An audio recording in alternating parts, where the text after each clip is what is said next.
Friends, आज हमारी class है टेंस का। तो टेंस में तीन टाइप होते हैं, present simple present tense, past tense, future tense. In present tense में इसको सबसे पहला है प्रेजेंट सिंपल। प्रेजेंट सिंपल का क्या फॉर्मूला है? Subject plus helping verb plus verb का कौन सा form? First form plus object. ये फॉर्मूला हो सकता है आप सभी को पता भी हो, तो यहाँ पे मैंने सभी को फुल फॉर्म में लिखा हुआ है। हम इसको कैसे लिखेंगे? सब्जेक्ट को SUB प्लस हेल्पिंग वर्ब को HV प्लस वर्ब का कौन सा फॉर्म? कोई भी फॉर्म जो लगा रहेगा V, उसके साथ फर्स्ट या सेकंड लगाएंगे प्लस ऑब्जेक्ट। इस तरह से ये शॉर्ट फॉर्मूला है। आप लोग सब्जेक्ट का SUB को समझ जाना और हेल्पिंग वर्ब को HV के नाम से समझ जाना और वर्ब को V के नाम से और ऑब्जेक्ट। तो ये आपका फॉर्मूला हो गया। इसके माध्यम से हम थोड़ा सा स्पीड में बढ़ पाएंगे इसके लिए। तो ये इसका फॉर्मूला है। चलिए अब इसमें सेंटेंस कैसे बनता है ये देखते हैं।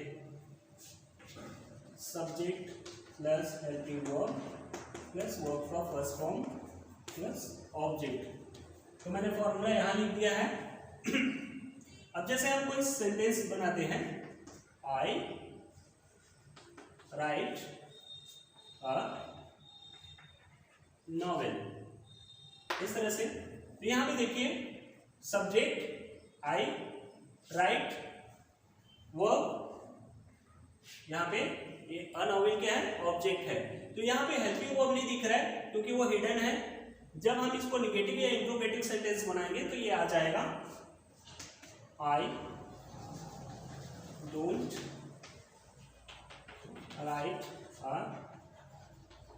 नॉवेल। यहाँ पे ये देखिए हेल्पिंग वर्ब कौन सा लगा? डोंट। कौन से टेंस में कौन सा हेल्पिंग वर्ब लगेगा ये हम वर्ब के पार्ट में पहले भी पढ़ चुके हैं। आप चाहें तो उसको फिर से मेरे वीडियो को देख सकते हैं उसके लिए। तो यहाँ पे हम सीधा टेंस में अब सेंटेंस बनाना सीख रहे हैं कि किस तरह से सेंटेंसेस में चेंजेस आता है, जिसके माध्यम से टेंस हमें याद हो। ये आपका हो गया। इसे बोलेंगे affirmative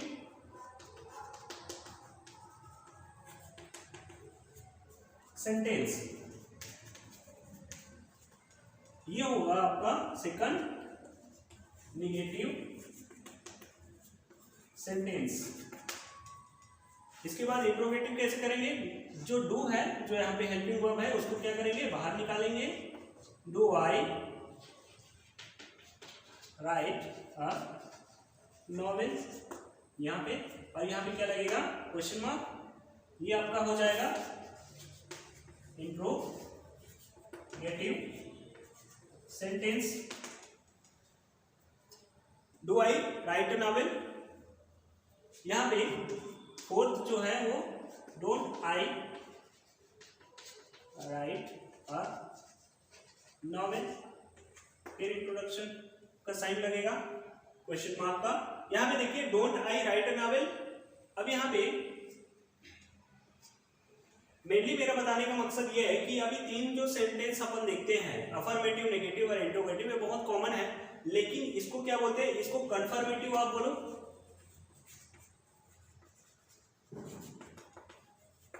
confirmative sentence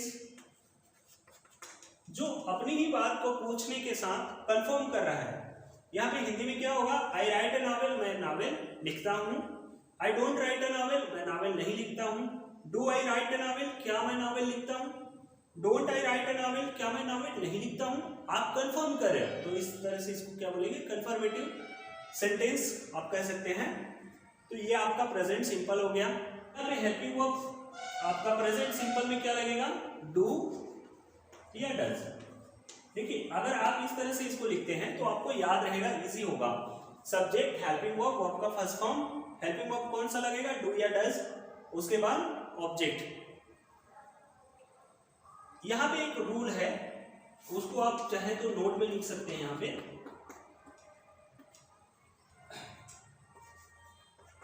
third person singular number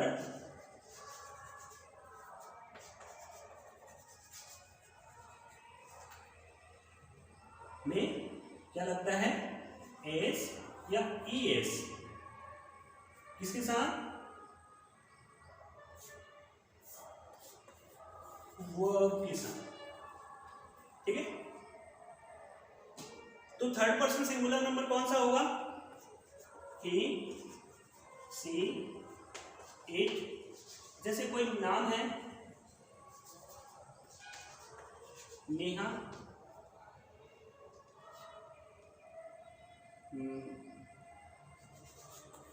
मोटू, इस तरह से ये सब क्या है, थर्ड पर्सन। थर्ड पर्सन तो है क्योंकि फर्स्ट पर्सन कौन सा है, आई, सेकंड पर्सन कौन सा है, यू, और जो बाकी बचा वो थर्ड पर्सन। तो थर्ड पर्सन में आप किसी का नाम या ही सी इट या सिंगुलर होना चाहिए, वो प्लूरल नहीं होना चाहिए। तो सिंगुलर कौन सा है, ही सी इट। जैसे आप बोलते हैं दे, वी, तो ये सब क्या है, प्लूरल है, तो उसमें जो रूल है वो चेंज हो जाएगा। और यहाँ पे थर्ड पर्सन सिंगुलर नंबर में क्या लगेगा, जैसे किसी का नाम आ गया या आप किसी एनिमल के नाम से भी आप कोई सेंटेंस बनाते हैं, तो उसमें क्या लगेगा, एस या फिर ई एस लगेगा आपके हेल्प, आपके वर्ब में, मेन वर्ब में। जैसे अगर मैं एक एग्जांपल देख लेते हैं, यहाँ पे अगर मैंने इसको कर दिया ही, तो यहाँ पे क्या हो जाएगा, राइट्स, ही डोंट राइट। यहाँ पे जो डोंट है वो क्या हो जाएगा, डजंट राइट। यहाँ पे देखिए ही है थर्ड पर्सन, उसके साथ क्या लगता है, डज। यहाँ पे रूल्स जो होता है, डू किसके साथ लगेगा, डज किसके साथ लगेगा, आई, वी, यू, दे। इसी को आप प्लूरल भी बोल सकते हैं, प्लूरल। तो सभी प्लूरल के साथ क्या लगेगा, डू लगेगा। डज किसके साथ लगेगा, ही, सी, इट। कोई भी नाम है जैसे नेहा, इस तरह से किसी भी थर्ड पर्सन सिंगुलर नंबर के साथ आपका डज लगेगा। तो मैंने यहाँ पे डाला ही, तो ही के साथ अफर्मेटिव सेंटेंस कैसे बना, ही राइट्स अ नॉवेल, वह नॉवेल लिखता है। यहाँ पे he doesn't right a novel, वह नॉवेल नहीं लिखता है, तो यहाँ पे क्या आ जाएगा, डू की जगह डज चेंज हो जाएगा। अब यहाँ पे देखिए इंट्रोगेटिव कैसे बनेगा, does he, sorry, he does he write a novel, क्या वह नॉवेल लिखता है। अब यहाँ पे क्या हो जाएगा, doesn't he write a novel, क्या वह नॉवेल नहीं लिखता है। तो ये कंफर्मेटिव सेंटेंस हो गया। इस तरह से ये जो रूल है ये बहुत इंपॉर्टेंट है आपको टेंस को पढ़ते वक्त। इसको ये देखिए, ये जो आपका एस या एस का कंडीशन कहाँ पे लागू होता है, अफर्मेटिव सेंटेंस में, only in affirmative sentence, S या एस। जैसे यहाँ पे अगर हम कुछ सेंटेंस को चेंज कर देते हैं, ही रीड अ नॉवेल, तो यहाँ पे क्या हो जाएगा, reads a novel, he reads a novel. तो यहाँ पे अकॉर्डिंग टू यहाँ पे क्या है आपका वोवेल है या फिर आपका एच है, तो इसको देखते हुए क्या लगेगा, ई एस, और आपका कंसोनेंट है तो क्या लगेगा, एस। तो आपको इसको समझना होगा कि यहाँ पे एस या एस कैसे लगाना है। ये जो सारा बचा है आपका सिर्फ अफर्मेटिव, आपका प्रेजेंट सिंपल में ही ये सारा चीज रूल है। तो ये मैंने एक के बाद एक बताया है, आप चाहे तो वीडियो को रिवाइंड करके फिर से देख सकते हैं। कंफ्यूज नहीं होना है बिल्कुल भी। डू डज कहाँ पे लगेगा ये आप लोगों को समझ में आ गया होगा, इसको भी मैं मिटा दे रहा हूं। और ये जो अपना थर्ड पर्सन सिंगुलर नंबर का जो नोट है वो भी आप इसमें रखेंगे। अब यहाँ पे जो ये चार सेंटेंस मैंने बनाए हुए हैं, he read a novel, he reads a novel, affirmative sentence, negative, interrogative और कंफर्मेटिव, ये चारों सेंटेंस चलेगा सभी टेंस में। देखिए एक टेंस है प्रेजेंट इंडेफिनिट, उसमें भी चार सेंटेंस बनेंगे। आपका प्रेजेंट कंटिन्यूअस, उसमें भी चार सेंटेंस बनेंगे। प्रेजेंट परफेक्ट, उसमें भी चार सेंटेंस बनेंगे। और प्रेजेंट परफेक्ट कंटिन्यूअस, उसमें भी चार बनेंगे। उसी तरह से पास्ट का भी चार है। तो चारों टेंस में 4-4 सेंटेंस एक एक टेंस में बनेगा। उसी तरह से फ्यूचर में भी है। तो चलो देखते हैं। अब यहाँ पे दूसरा है present continuous. Present continuous tense, इसमें क्या होगा, subject plus helping verb. Helping verb यहाँ पे क्या लगेगा, इज, एम या फिर आर। वर्ब का कौन सा फॉर्म लगेगा, आईएनजी, या फिर आप लिख सकते हो फोर्थ फॉर्म। तो ये आपका फॉर्मूला हो गया। अब यहाँ पे देखते हैं आपका जो एग्जाम्पल है वो चेंज हो जाएगा। सेंटेंस में किस तरह से चेंजेस आ रहा है, मैं एक ही सेंटेंस को लेकर के पूरे टेंस को बता रहा हूं ताकि आपको ये पता चले कि टेंस में चेंजेस क्या क्या आ रहा है। अगर आप एक सेंटेंस में टेंस में जो भी आप लगाना है, जो फॉर्मूलाज में जो चेंजेस आ रही है, अगर आप पकड़ लेते हैं तो टेंस आपको कभी भी भूलेगा। जो सेंटेंस है उसमें सेम सेंटेंस को लेके अपन चल रहे हैं, तो इसमें क्या हो जाएगा, ही इज राइटिंग नॉवेल, वह नॉवेल लिख रहा है। यहाँ पे इज हेल्पिंग वर्ब लगा, क्यों, क्योंकि ये थर्ड पर्सन है और सिंगुलर है इसलिए इज लगा है। जैसे अगर हम लिखते हैं आई, तो क्या आएगा, am writing novel, I am writing a novel, you are writing novel. तो यहाँ पे देखिए हेल्पिंग वर्ब कैसे बदल रहा है, वो किसके अकॉर्डिंग, सब्जेक्ट के अकॉर्डिंग बदल रहे हैं। अगर यहाँ पे आप अगर प्लूरल भी कर देते हैं, बी आप कर देते हैं, तो भी क्या हो जाएगा, आर लगेगा। तो जैसा आपका सब्जेक्ट रहेगा वैसा हेल्पिंग वर्ब रहेगा। ये आपके सब्जेक्ट वर्ब एग्रीमेंट, आप कॉम्पिटिटिव इंग्लिश में क्या करते हैं, सब्जेक्ट वर्ब एग्रीमेंट पढ़ते हैं, तो वहां पे जनरली या फिर मोस्टली आपको जो पढ़ना पड़ता है वो रिलेशन किसके बीच में रहता है, सब्जेक्ट और हेल्पिंग वर्ब के बीच में रहता है। सब्जेक्ट वर्ब एग्रीमेंट जब भी आप पढ़ते हैं तो रिलेशन किसके बीच में पढ़ते हैं, सब्जेक्ट और हेल्पिंग वर्ब के बीच में पढ़ते हैं, मेन वर्ब के बीच में नहीं पढ़ते। तो आपको ये ध्यान रखना पड़ेगा कि जो भी हेल्पिंग वर्ब लगता है वो सब्जेक्ट के अकॉर्डिंग लगता है, ना कि आपके वर्ब के अकॉर्डिंग लगता है। अब इस सेंटेंस में हम चारों सेंटेंस को बनाना सीखते हैं। ही इजंट, यहाँ पे मैं शॉर्ट फॉर्म का यूज कर रहा हूँ, इजंट राइटिंग अ नॉवेल। जो भी आपका हेल्पिंग वर्ब रहेगा उसमें क्या लग जाएगा, नॉट लग जाएगा। यहाँ पे इंट्रोगेटिव सेंटेंस कैसे बनेगा, he is he writing a novel. यहाँ पे इंट्रोडक्टरी मार्क यानी कि क्वेश्चन मार्क लगेगा।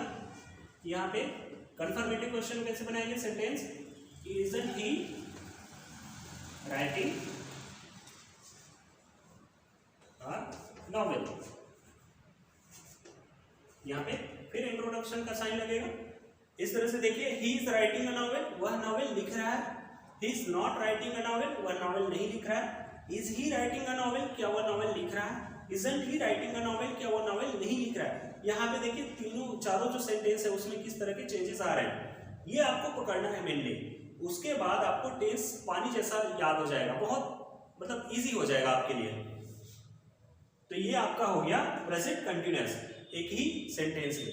अगर आपको एम या आर को लेके कंफ्यूजन है तो मैं आपको बता दूं, आई के साथ एम लगता है और प्लूरल के साथ आर लगेगा, यू के साथ भी आर लगता है, बाकी सिंगुलर के साथ सभी थर्ड पर्सन के साथ इज लगता है। अब देखते हैं प्रेजेंट परफेक्ट।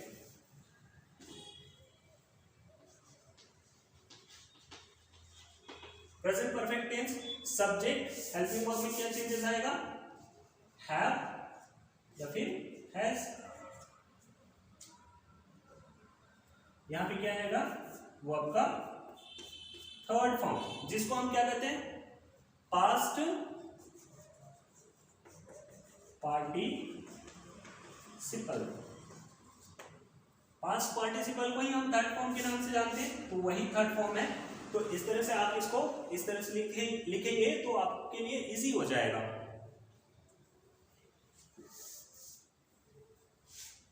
अब यहाँ पे सेंटेंस में क्या क्या चेंजेस आएगा वो देखते हैं।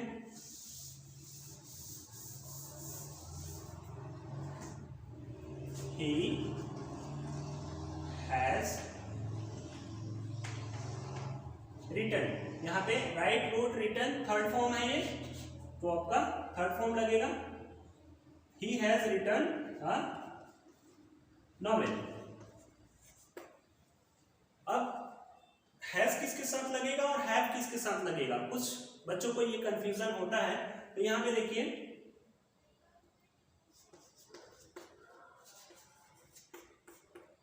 इट या कोई भी नाम, रमेश, इस तरह से किसी भी नाम के साथ थर्ड पर्सन सिंगुलर के साथ हैज का यूज करेंगे आप।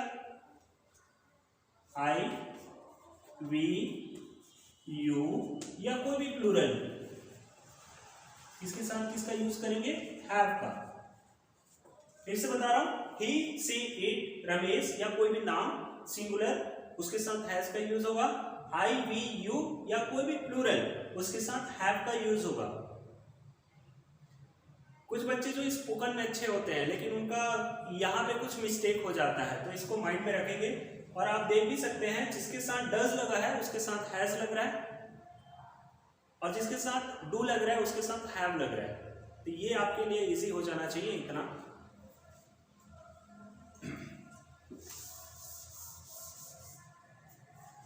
नेक्स्ट सेंटेंस देखते हैं, ही हैजंट, हैज नॉट या हैजंट रिटन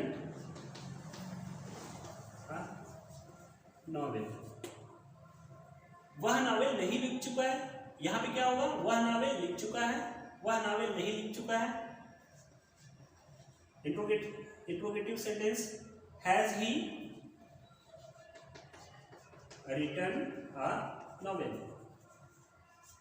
क्या हुआ, नावल लिख चुका है या नावल लिख लिया है, इस तरह से।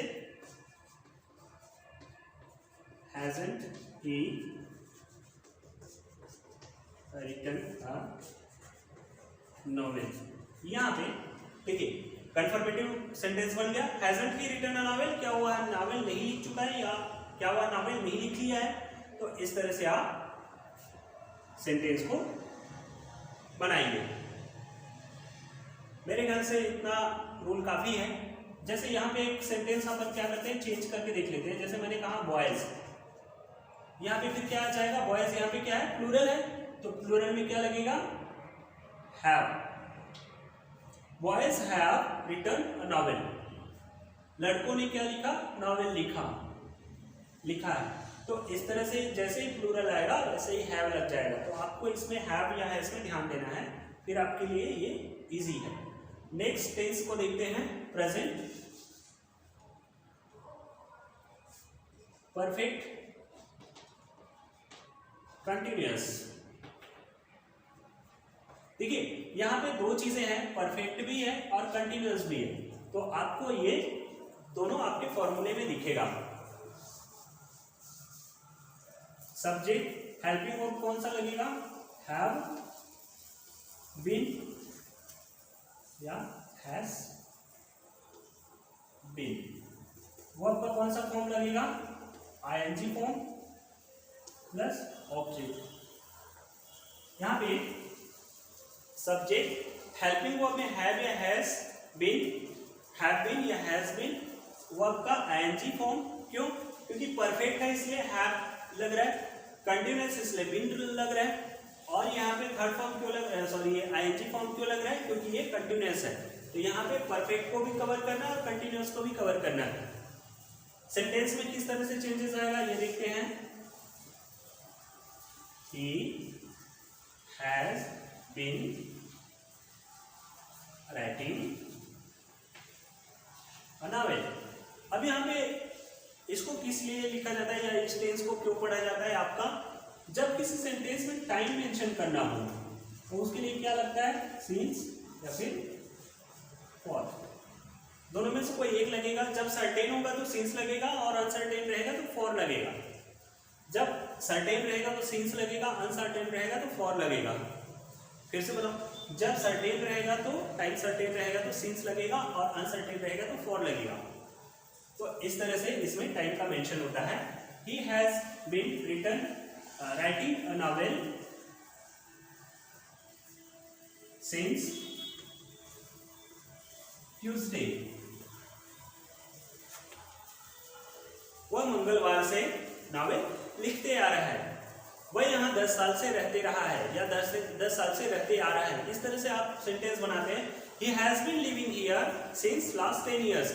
तो इस तरह से आप सर्टेनिटी बता रहे हैं कि लास्ट 10 years थे या फिर ट्यूसडे से आ रहा है। तो यहाँ पे क्या होगा, आपका सर्टेन होने के कारण सिंस ट्यूसडे लगा है। जब ये अनसर्टेन हो जाएगा, जैसे कि फॉर फ्यू डेज, आप किन दिनों की बात कर रहे हैं यहाँ पे नहीं पता चल रहा है। He has been writing a novel for few days। वह कुछ दिनों से नावल लिखते आ रहा है। तो यहाँ पे आप ये बता रहे हैं कि वो कुछ दिनों से नावल लिखते आ रहा है, बट कब से लिखते आ रहा है आप नहीं बता पा रहे हैं। तो यहाँ पे क्या लगेगा, फॉर। सिंस और फॉर का जो फॉर्मूला है वो यहाँ पे इसी तरह से आपको समझना होगा, तभी आपके लिए इजी रहेगा। मैं इसको पहले जैसा कर देता हूं ताकि सभी सेंटेंस में एक जैसा ही रहे। Since Tuesday. नेक्स्ट सेंटेंस देखते हैं।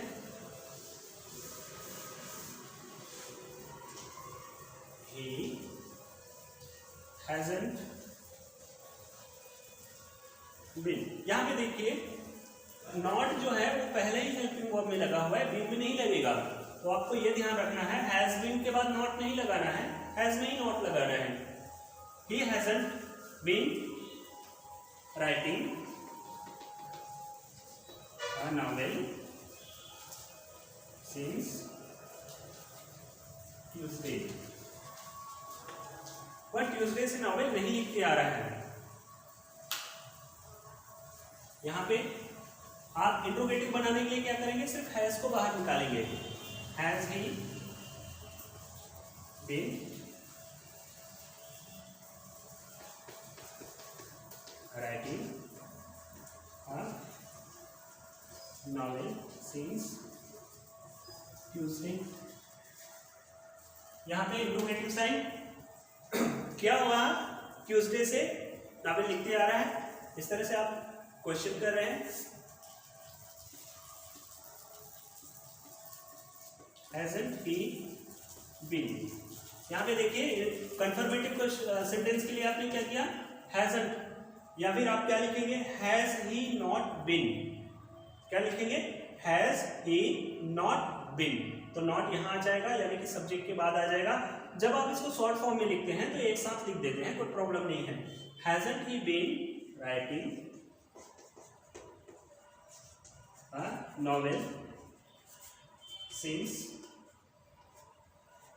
Tuesday।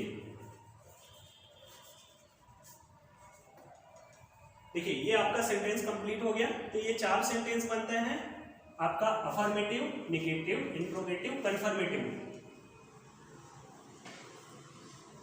ये आपका प्रेजेंट टेंस खत्म हो गया, यानी कि 4 टेंस बन गया।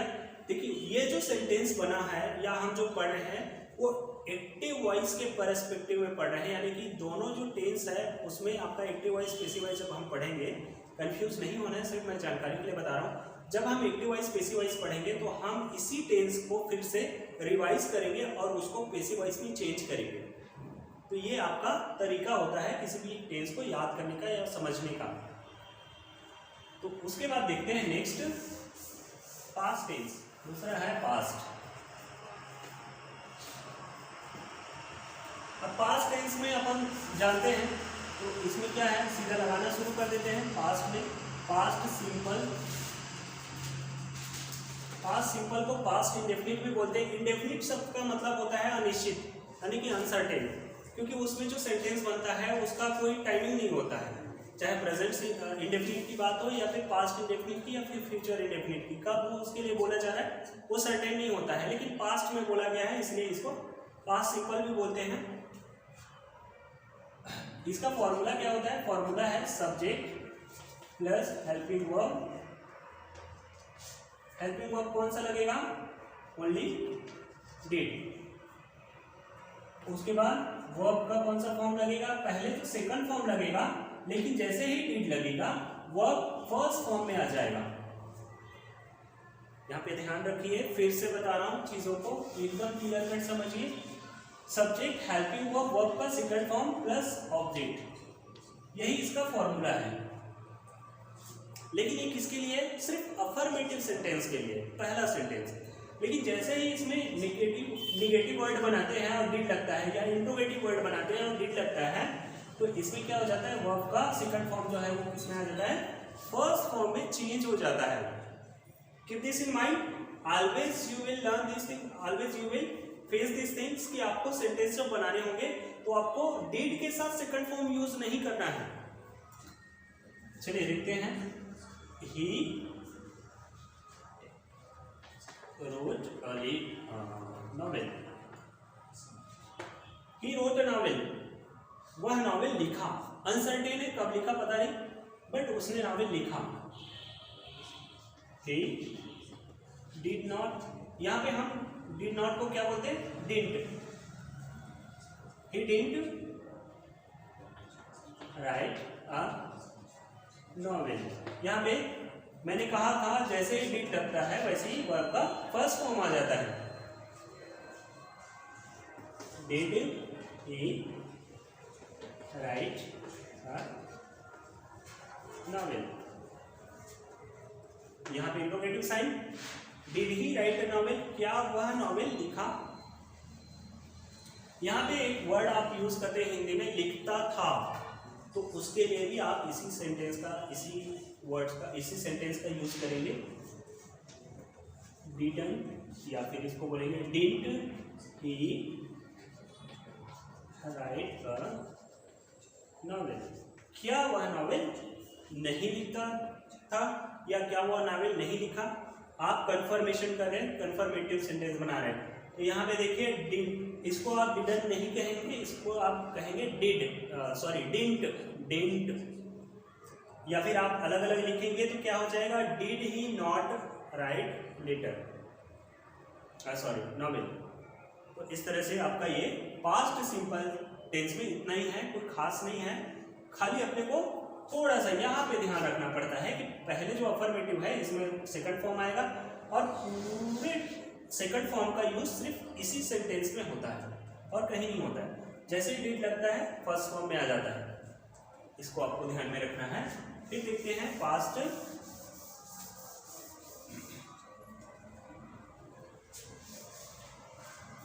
इसके बाद देखते हैं पास्ट कंटिन्यूअस। पास्ट कंटिन्यूअस का फॉर्मूला है, सब्जेक्ट हेल्पिंग वर्ब में क्या लगेगा, वाज या वर का यूज करते हैं, और वर्ब का कौन सा फॉर्म होगा, आईएनजी फॉर्म, क्योंकि जहां पे भी कंटिन्यूअस लगता है वहां क्या होता है, आईएनजी फॉर्म का यूज होता है। सेंटेंस बनाते हैं, he was writing a novel, वह नॉवेल लिख रहा था। यहाँ पे वाज और वर का जो यूज है वो कैसे होगा, सिंगुलर के साथ ये और प्लूरल के साथ वर्ब। तो वर का यूज कहाँ होगा, जहां पे भी प्लूरल होगा। यहाँ पे एक्सेप्शंस है, कहीं कहीं पे आई के साथ भी वर का यूज होता है, बट दैट इज एक्सेप्शन, वो हम आपके जब कॉम्पिटिटिव इंग्लिश पढ़ेंगे तो वहां पे अपन डिस्कस करेंगे इसको सब्जेक्ट वर्ब एग्रीमेंट में। अभी फिलहाल ये देखते हैं कि ये सेंटेंसेस आगे कैसे बढ़ता है। ही वाज, आप इसमें नॉट लगा देंगे साथ में ही, he wasn't writing novel, was he writing a novel। यहाँ पे इंट्रोगेटिव साइन हो जाएगा, आपका इंट्रोगेटिव सेंटेंस हो गया। was he writing a novel, क्या वो नॉवेल लिख रहा था, wasn't he writing a novel, interrogative sign, क्या वह नॉवेल नहीं लिख रहा था, आप कंफर्मेशन कर रहे हैं। देखिए इसको पढ़ने का जो मूड होता है उसी के कारण ये जो सेंटेंस है वो बदलता है।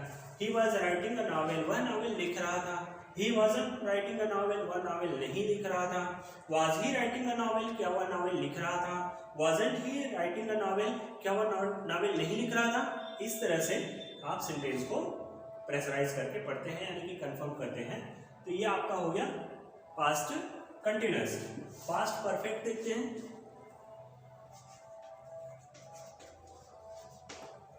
Subject helping verb, helping verb में कौन सा लगेगा, ओनली हैड। वर्ब का कौन सा फॉर्म लगेगा, थर्ड फॉर्म। जब भी परफेक्ट की बात होती है तो आपको थर्ड फॉर्म का यूज करना है, लेकिन परफेक्ट के साथ अगर कंटिन्यूअस है तो वो फिर अलग हो जाता है। तो यहाँ पे सिर्फ एक हेल्पिंग वर्ब आता है, हैड। चेंजेस किस तरह से होता है सेंटेंस में अपन देखते हैं।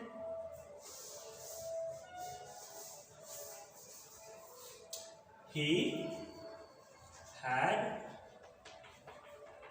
written a novel. He hadn't, had के साथ आप नॉट लगा देंगे, written a novel.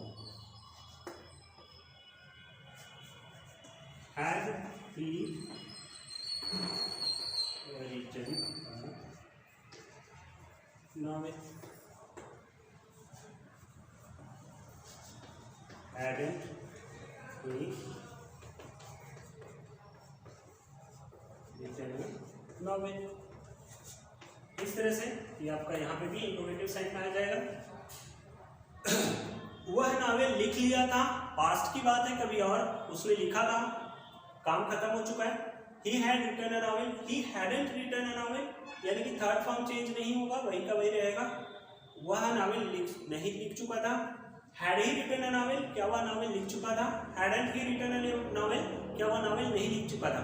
इस तरह से आपका ये आपका पास्ट परफेक्ट टेंस है। यहाँ पे हम जोड़ते हैं पास्ट परफेक्ट कंटिन्यूअस। यहाँ पे क्या क्या चेंजेस आ जाएगा, subject helping verb, helping verb के साथ क्या लग जाएगा, बीन। वर्ब का कौन सा फॉर्म लगेगा, यहाँ पे आईएनजी फॉर्म या फोर्थ फॉर्म। इसी के साथ क्या जुड़ जाएगा, यहाँ पे सीन्स या फॉर। वो क्यों आएगा, टाइम बताने के लिए, टाइम मेंशन करने के लिए। अगला जो हमारा टेंस है वो है past perfect continuous. Past perfect continuous में कौन कौन सा फॉर्मूला लगता है, कैसा लगता है, subject helping verb, helping verb कौन सा आएगा, हैड बीन। वर्ब का कौन सा फॉर्म लगेगा, आईएनजी। तो इस तरह से, और यहाँ पे और क्या लगेगा, यहाँ पे सिंस या फॉर, टाइम मेंशन करने के लिए। इसके सेंटेंस देखते हैं। He had been writing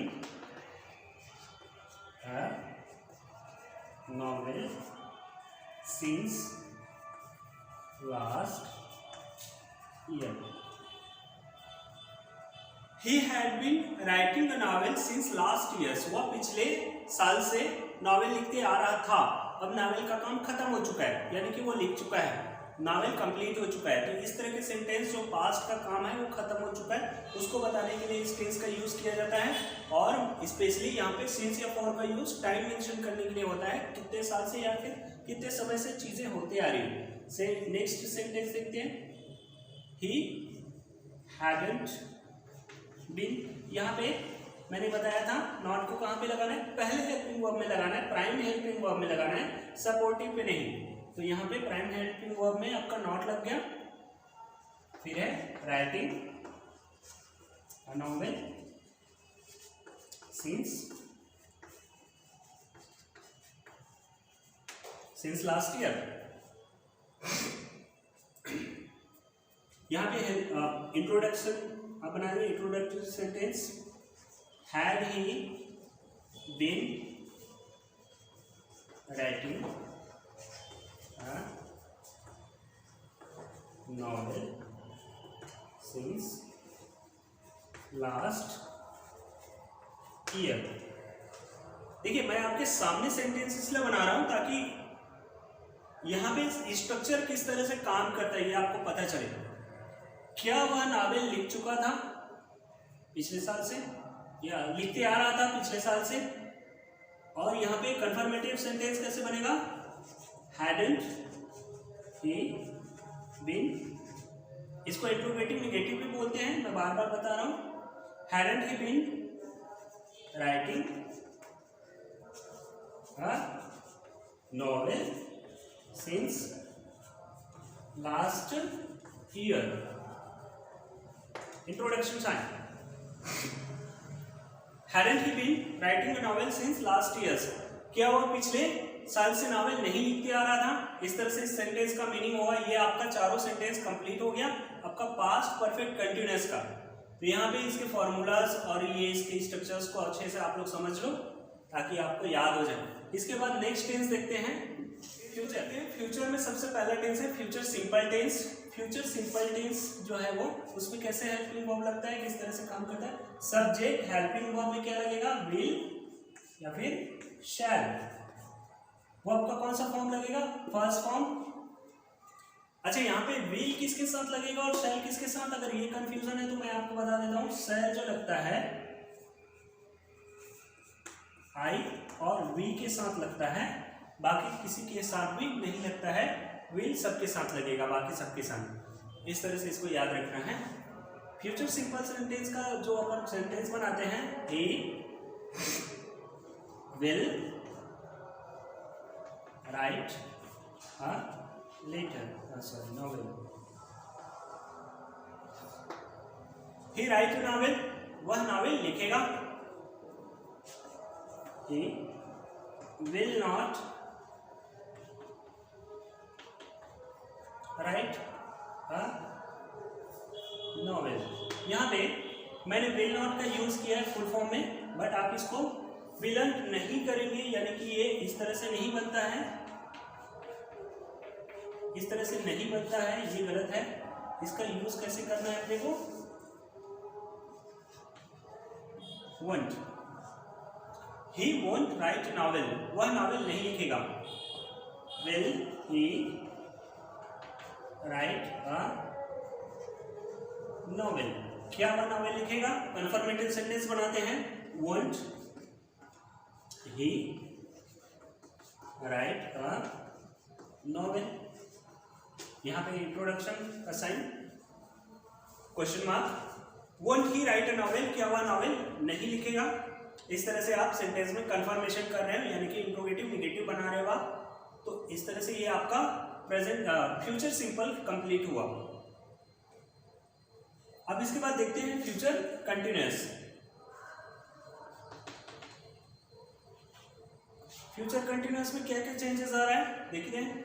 subject will शैल, इसके बाद क्या लगेगा, बी, यानी कि ये विल में भी बी लगेगा और शैल में भी। विल बी या शैल बी, और उसके साथ क्या लग जाएगा यहाँ पे, आईएनजी फॉर्म। वर्ब का कौन सा, फोर्थ फॉर्म लगेगा। तो देख लेते हैं सेंटेंस में किस तरह के चेंजेस आता है। He will be writing a novel, वह नॉवेल लिख रहा होगा। He will be writing a novel, वह नॉवेल लिख रहा होगा। ही want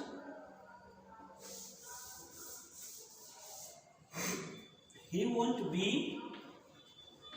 writing a novel. Will he be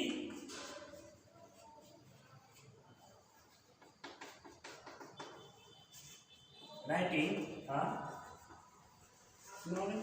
Introduction sign का question mark, won't he be writing novel, क्या वह नॉवेल नहीं लिख रहा होगा। इस तरह से आपके चारों सेंटेंस कंप्लीट हो गए। Affirmative, negative, interrogative, interrogative negative, यानी कि कंफर्मेटिव। तो इस तरह से आपके टेंस है। यहाँ पे अगर आई है तो आई के साथ क्या हो जाएगा, आई शैल बी, आई शैलन बी। इस तरह से आपका फ्यूचर। नेक्स्ट देखते हैं फ्यूचर परफेक्ट। फ्यूचर परफेक्ट में क्या लगेगा? Subject helping verb, helping verb क्या क्या लगेगा? विल हैव या फिर शैल।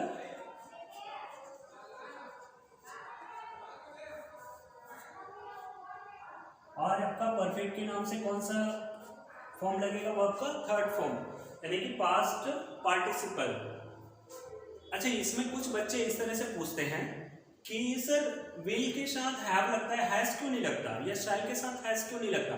तो आपको मैं बता दूं, ये जो हेल्पिंग वर्ब है वो सिर्फ डिफरेंस क्रिएट करने के लिए है। ऑलरेडी विल और शैल अपने आप में डिफरेंस क्रिएट कर दिए हैं, तो हैव को डिफरेंस क्रिएट करने की जरूरत नहीं है, इसलिए दोनों में हैव लगता है। He will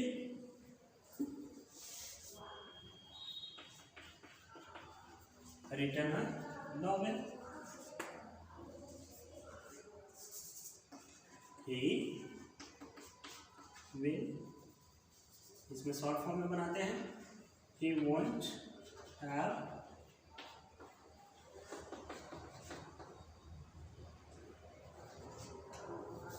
written a novel। क्या इसका मीनिंग क्या होगा? he will have written a novel, वह नावल लिख चुका होगा। फ्यूचर की बात है, लिख चुका होगा, आप प्रिडिक्ट कर रहे हैं, इमेजिनेशन कर रहे हैं। he won't have written a novel, वह नावल नहीं लिख चुका होगा। देखिए, फ्यूचर बोलने का मतलब सिर्फ सेंटेंस में फ्यूचर जाता है, आपका टाइम फ्यूचर में नहीं चला जाता है। सिर्फ आप प्रिडिक्ट करते हैं, चीजों को इमेजिनेशन करते हैं कि वह ऐसा काम कर चुका होगा। will he have written a novel, ये आपका sign question mark. won't he have written a novel, यहाँ पे फिर से question mark. won't he have written a novel, क्या वह नॉवेल नहीं लिख चुका होगा? इस तरह से आप ये सेंटेंस बनाते हैं। 4 सेंटेंस है इसके भी। आपका ये फ्यूचर परफेक्ट खत्म हो गया। यहाँ पे कहीं पे कोई डाउट, कोई दिक्कत होता है तो रिवाइंड कर लीजिएगा वीडियो को। अब इसके बाद देखते हैं फ्यूचर परफेक्ट कंटिन्यूअस। मैं इसमें लिख दिया हूँ फ्यूचर परफेक्ट कंटिन्यूअस, यहाँ नीचे डाल दिया हूँ, आगे के लिए है वो। यहाँ पे देखेंगे सब्जेक्ट क्या, कैसे आपका फॉर्मूला बनता है? सब्जेक्ट हेल्पिंग वर्ब, वर्ब का कौन सा फॉर्म आएगा? ING form. और यहाँ पे क्या लग जाएगा? हेल्पिंग वर्ब में क्या क्या चेंजेस आएगा? इस सभी में क्या लग जाएगा? Will, shall have been. और टाइम मेंशन करने के लिए सिंस या फॉर। किसी भी परफेक्ट कंटिन्यूअस टेंस में सिंस फॉर बहुत कॉमन है, हर जगह लगता ही है। He will have been writing novel since next year. मैंने लास्ट को नेक्स्ट क्यों कर दिया है? क्योंकि ये आने वाले समय की बात कर रहा है। He will have been writing a novel since next year, वह नेक्स्ट ईयर तक नावल लिखते आ रहा होगा। He won't have been writing a novel since next year। देखिए, इस तरह से आपका ये सेंटेंस हो गया। Will he have been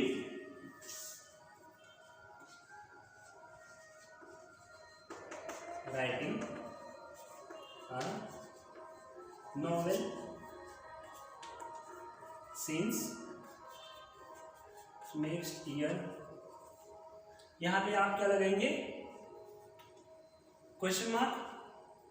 क्या हुआ? अगले साल तक नॉवेल लिखते आ रहा होगा। इसका इंट्रोगेटिव नेगेटिव कैसे बनेगा? Won't he have been writing a novel since next ये फिर से आपका इंट्रोडक्शन साइन यानी कि question mark. Won't he have been writing a novel since next year. इस तरह से आपका पूरा टेंस यहाँ तक है, खत्म हो गया। आपको इसमें कोई भी डाउट होता है तो आप रिमाइंड करिएगा, क्योंकि एक बार आपको टेंस याद हो गया आप सेंटेंस आसानी से बना सकते हैं। वैसे काफ़ी सारी और भी चीज़ें होती हैं, बट टेंस बहुत इंपॉर्टेंट होता है क्योंकि ये प्राइमरी स्ट्रक्चर होता है किसी भी सेंटेंस का। आपको इसको ध्यान से समझना होगा।